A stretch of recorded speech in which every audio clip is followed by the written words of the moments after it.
Fe y evolución han sido siempre dos conceptos opuestos, pero ¿puede hablarse de una fe evolutiva? Si te interesa conocer de este tema, te espero dentro de unos minutos para escuchar el siguiente mensaje.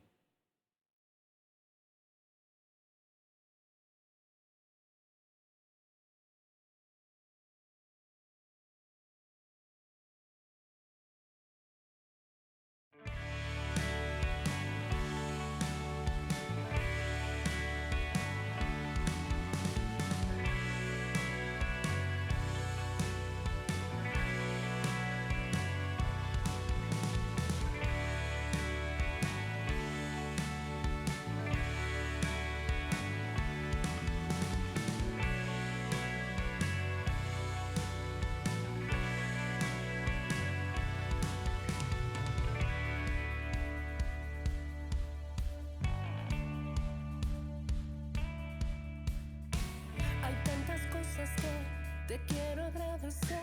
Tú has sido fiel cuando menos lo merecí, cuando menos lo merecí. Has transformado lo vil del mundo, me rescataste cuando menos lo merecí, cuando menos lo merecí. Tu presencia en mí hace estragos. Tengo que confesar que se siente tan bien haber dejado el control de mi vida en tus manos. Mi Jesús, Jesús, a ti me rindo.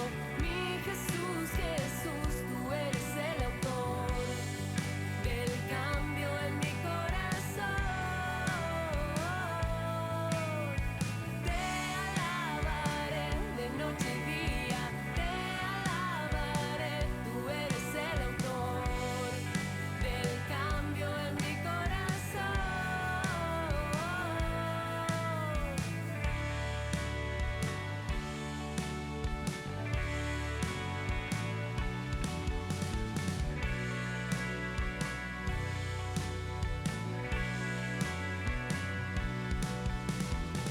Hay tantas cosas que te quiero agradecer.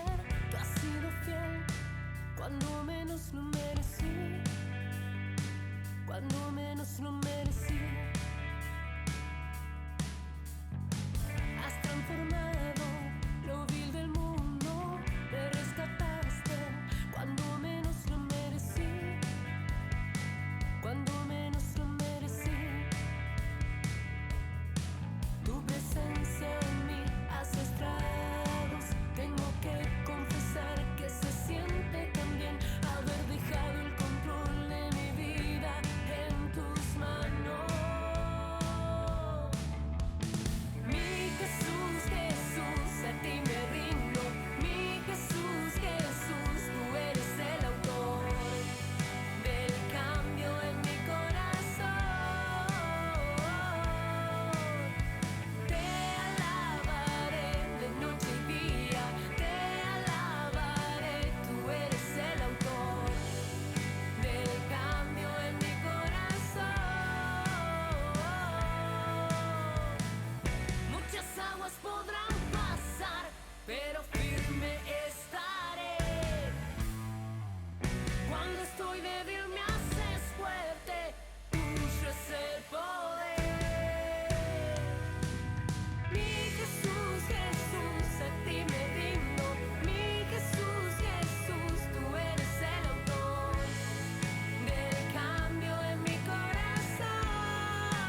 En muchísimas oportunidades el cristianismo ha tenido grandes controversias con una palabra muy específica que proviene del terreno de la ciencia. Es la palabra evolución. Desde que Carlos Darwin en el siglo XIX lanzó esta teoría a través de su libro La evolución de las especies, ha existido este tipo de conflicto. Aplicado a la biología, la especiación es una palabra bien técnica que habla de que una especie puede dar origen a especies diferentes. De esto se trata justamente la teoría de la evolución, que enseña y esgrime que desde un solo ser vivo han partido todos los seres vivos que existen en la faz del planeta. Pero obviamente esto es una teoría y no puede ser probado en un laboratorio. Bíblicamente vamos a ver que Dios crea diferentes especies. Lo encontramos allí en el libro de Génesis, en el capítulo 1, donde vemos por un lado, en el tercer día de la creación, que Dios pone a las plantas sobre la faz del planeta. Y luego en el día quinto pone a los animales, tanto los animales acuáticos como las aves. Así que no podemos darle crédito a la teoría de la evolución. Lo que sí Dios hizo es a esos seres que Él creó específicamente, les ha dado capacidades adaptativas que son justamente ciertas capacidades o posibilidades para adaptarse a los ambientes. Pero Dios no ha creado en los seres biológicos capacidades evolutivas. Dios crea la biología con patrones muy específicos y bastante repetidos, pero con modificaciones que cada uno va experimentando. Pero no existen problemas de hablar de evolución cuando nos enfocamos en otros temas, como por ejemplo el conocimiento, la tecnología o la economía. De hecho, es perfectamente aplicable la palabra evolución y es muy correcta usarla para definir los avances en estas áreas. Podemos decir que alguien ha evolucionado en su conocimiento a través del estudio a niveles superiores, o que las economías de los países también pueden evolucionar tanto positiva como negativamente. Estos ideales pueden y deben evolucionar por la investigación, por el descubrimiento o a veces tan simplemente por la prueba y el error, pero van mejorando y se van modificando a lo largo del tiempo. Tampoco hay conflicto cuando usamos la palabra evolución al aplicarla al área de la fe. No encuentro personalmente ningún conflicto en esto, pues vamos a observar en la historia que Juan nos cuenta en el capítulo 9, que lleva su nombre, el Evangelio de Juan, una historia que ya la hemos tratado en el mensaje anterior, cuando Jesús sana a un hombre que había nacido ciego. Hemos hablado en aquella oportunidad de un tipo de fe, una fe múltiple. Pero en esta oportunidad vamos a hablar de una fe que ha evolucionado, que se ha modificado y que se ha transformado. Y justamente ese hombre ciego que fue sanado es en él donde vamos a ver este tipo de evolución. Observaremos entonces distintos estadios de la fe de este hombre. En primer lugar, encontramos en el versículo 11 del capítulo 9 de Juan, el primer pasaje que nos habla del primer estadio de la fe de este hombre. Vamos a leerlo juntos. Dice, respondió él y dijo, aquel hombre que se llama Jesús hizo lodo, me untó los ojos y me dijo, ve a Siloé y lávate, y fui y me lavé y recibí la vista. Cuando este hombre ciego de nacimiento, imaginemos, él no conocía ni el color ni la forma. Nunca había visto nada. ciego 100%. Lo primero que él percibe en ese nuevo mundo que aparece delante de sus ojos es a un hombre que oró por él, un hombre que le ordenó a la enfermedad que se retire de su cuerpo, un hombre que lo ayudó como nadie lo había ayudado antes. Así que es lógico, el ojo de este hombre lo primero que captó fue una imagen, la imagen de Jesús, hombre. Por eso él lo define de esta manera. Jesús es un hombre para él. Según los estudios sociológicos o los psicológicos, el mensaje que da una imagen es mucho más potente que el mensaje que da una palabra. Cuando usted quiere impactar, tal vez debe usar más la imagen que la palabra, porque se le presta más atención a lo que se ve que a lo que se oye. Ya estamos acostumbrados nosotros en nuestros países a ver, a escuchar mensajes hablados que después se contradicen con lo que las personas hacen. Y le damos más crédito finalmente a lo que las personas hacen que a lo que las personas dicen. Según la didáctica, que es un área que estudia el aprendizaje humano, tenemos algunos datos y algunas estadísticas que todos los humanos podemos aprender más con lo que vemos, que sería un 30% de nuestro aprendizaje entra por nuestros ojos, que con lo que oímos, que sería solamente un 10%. Así que si tenemos que elegir cuál método sería más impactante, obviamente el método visual sería mucho más impactante que el auditivo. Bien dice aquel antiguo aforismo que una imagen vale más que 10.000 palabras. Así que este hombre, lo que más importante era para él era una imagen. Era un hombre que lo había ayudado. Pero ¿está mal ver a Jesús como hombre? De ninguna manera. ¿Por qué? Porque no nos olvidemos que la humanidad es una de las dos naturalezas que Jesús tuvo. Jesús fue 100% hombre porque nació igualito a como nacemos cualquiera de nosotros, pero también tuvo su naturaleza divina. Él fue 100% Dios. No fue como se decía en un principio en la historia del desarrollo del cristianismo y de la doctrina, que Jesús era mitad hombre y mitad Dios, como en la mitología griega algunos de esos personajes son mitad hombre y mitad Dios. No, Jesús fue 100% hombre y 100% Dios.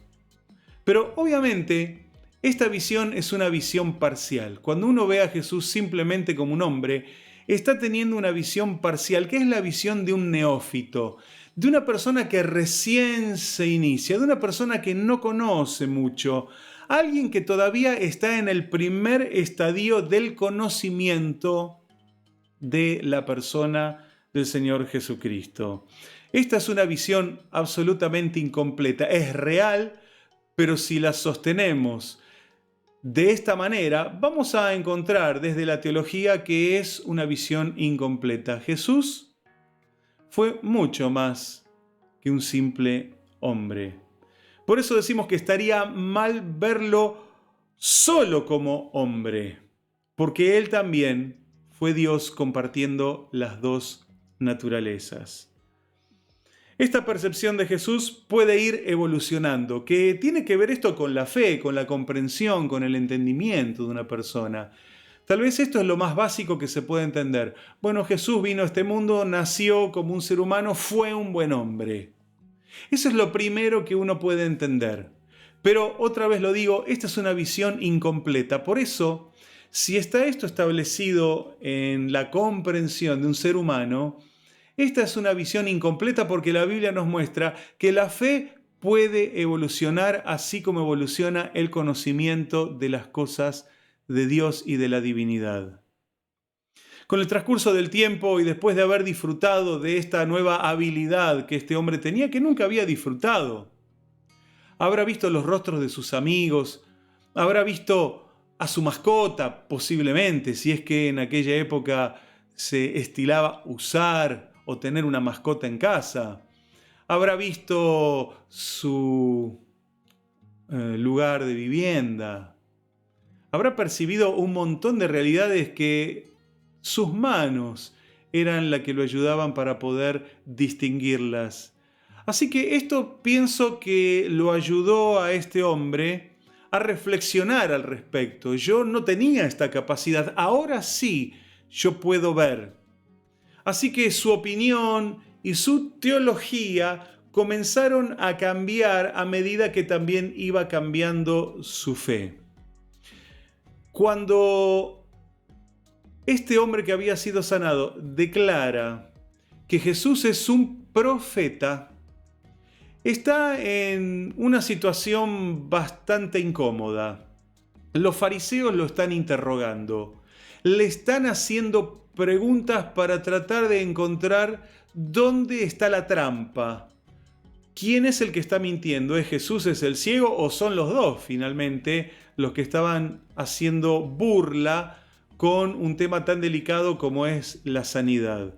Podemos leerlo en Juan 9:17. Acompáñeme en esta lectura bíblica donde dice: entonces volvieron a decirle al ciego: ¿qué dices tú del que te abrió los ojos? Y él dijo que es profeta. Fíjese entonces, ya Jesús no es un simple hombre, no es un simple mortal, no es alguien que lo ayudó. Ahora Jesús, luego de haber pasado algún tiempo gozando este milagro, gozando los beneficios de esta bendición que Jesús le dio, llega él a una nueva conclusión. Su teología había evolucionado así como su fe. Ahora Jesús es un profeta. Pero encuentro en esta declaración dos posibilidades. La primera de ellas es que él no se atrevió a reconocer a Jesús como un ser divino por miedo a las amenazas que los fariseos estaban haciéndole en aquella oportunidad. Él se estaba exponiendo a ser echado de la fe judía, echado de la sinagoga, echado del templo y echado de su propia religión. Esto se llamaría, en un término teológico, excomunión. Así que puede ser que por esta razón no se atrevió a reconocer a Jesús como el Hijo de Dios. Pero hay una segunda alternativa que creo que sería la más viable, y es que él todavía no había comprendido cabalmente quién es Jesús.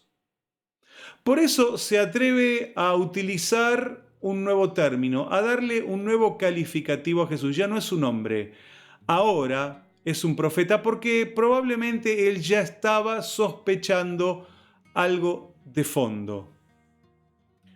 Sea lo uno o sea lo otro, sea Jesús un hombre o sea Jesús un profeta, ya hay una nueva visión que este hombre tiene para el Señor Jesucristo. Porque a medida que pasa el tiempo, cuando uno lo conoce a Jesús, uno va descubriendo nuevas facetas de Él. Uno va descubriendo de Dios su gracia, su amor, su misericordia, su poder. ¿Cuántas cosas todavía tenemos que descubrir de Dios? Y eso lo vamos a lograr a través del tiempo. Sí, también lo podemos lograr con el estudio, pero creo que una de las cosas que más impacta al corazón humano es la experiencia.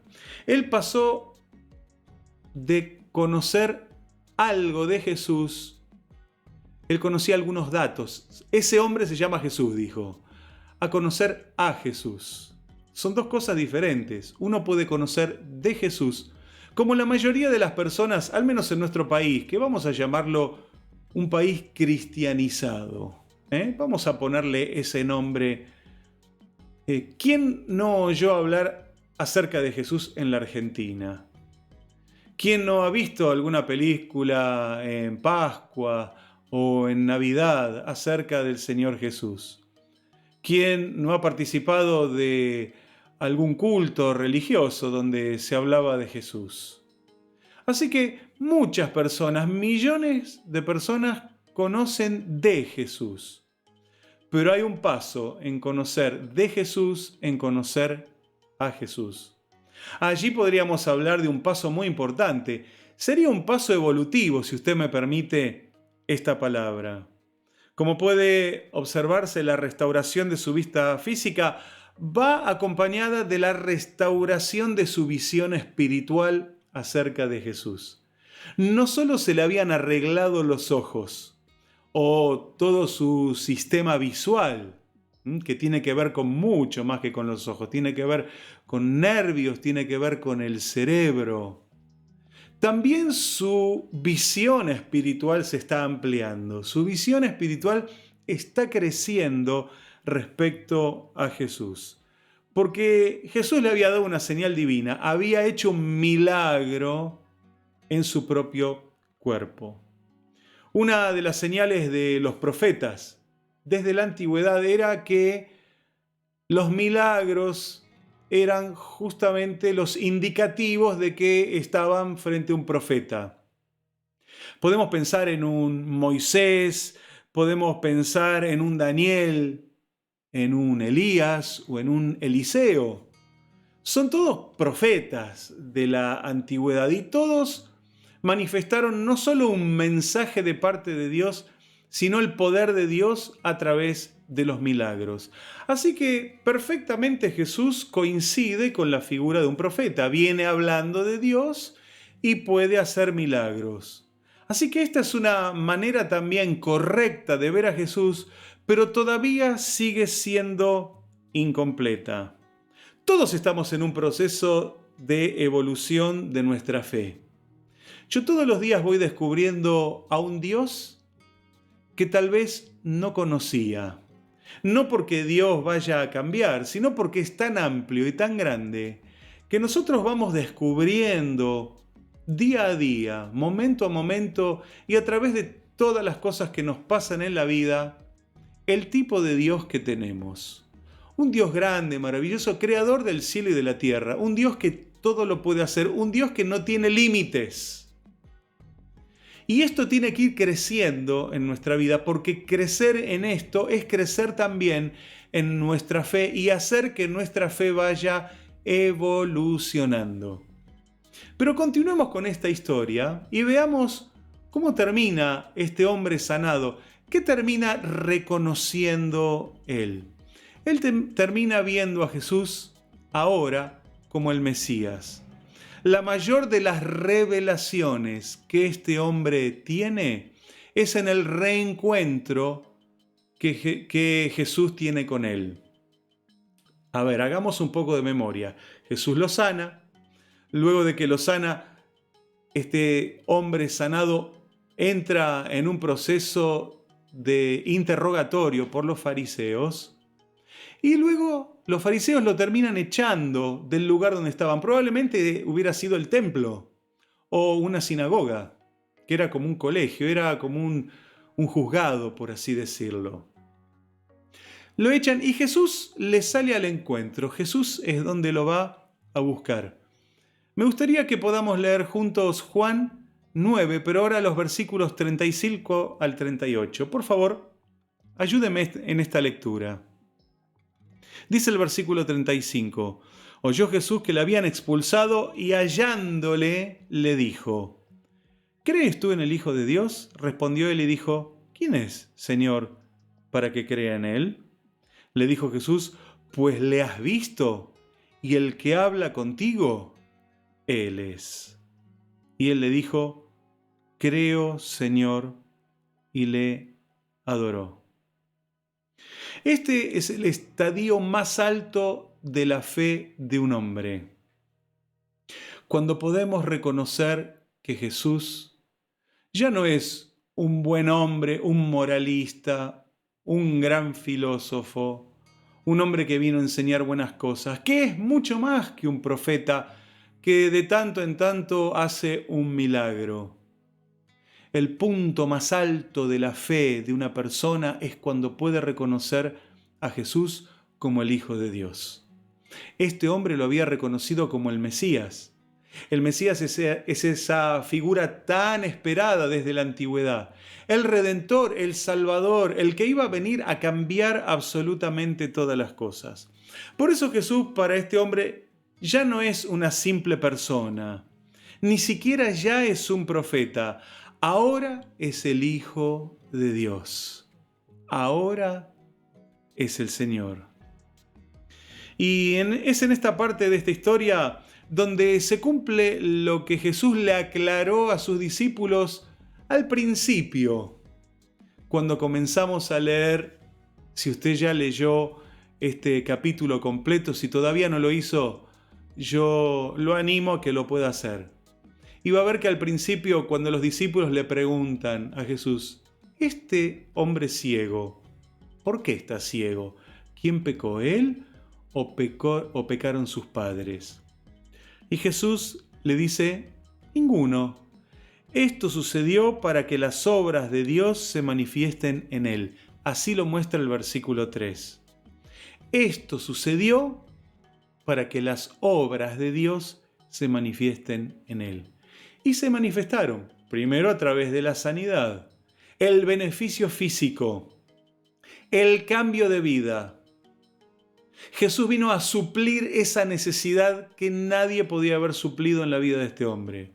Y ahora viene la otra parte, que tal vez es la más importante, el cambio interno.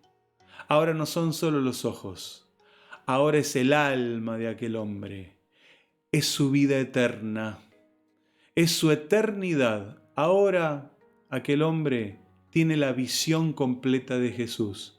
Jesús es el Hijo de Dios.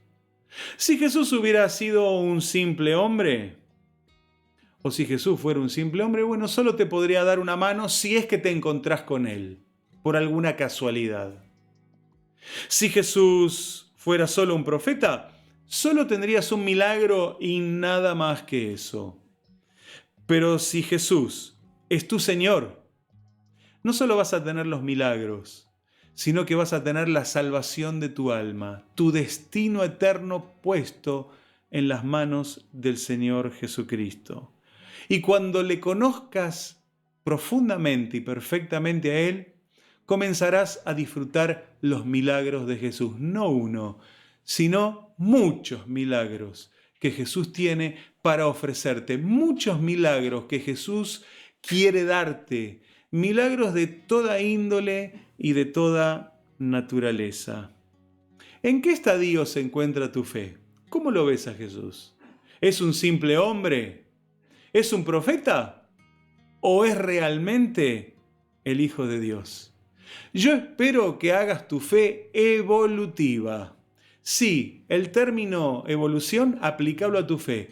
Y hace que esa fe aumente, crezca y se deposite finalmente y absolutamente en la persona del Señor Jesucristo. Solo ahí tendrás una visión completa de quién es Él. Voy a orar por vos. Quiero bendecirte con esta oración. Amado Jesús, te doy gracias porque tú vienes a revelarte y a mostrarte a los hombres. Tú viniste a esta humanidad como hombre, pero eres más que hombre, eres el Hijo de Dios. Y te pido que te reveles y que te muestres como Hijo de Dios a cada uno de las personas de este planeta. Señor, primero a aquellos que han podido ver este mensaje, porque he tenido la posibilidad de explicárselo, pero te pido que otros también te puedan conocer. Jesús, personas que hoy están muy lejos de ti, que te ignoran, que no saben tal vez ni siquiera que existes. Pido que te muestres a sus vidas para que las obras de Dios también estén en ellos. Jesús, sé que has escuchado esta oración y sé que la vas a responder con creces, porque nunca, Señor, tú eres escaso, siempre eres abundante en la respuesta a la oración. Gracias, Señor, por todo lo que nos has dado. Amén y amén. Necesitamos entonces una fe que evolucione. Dios te bendiga.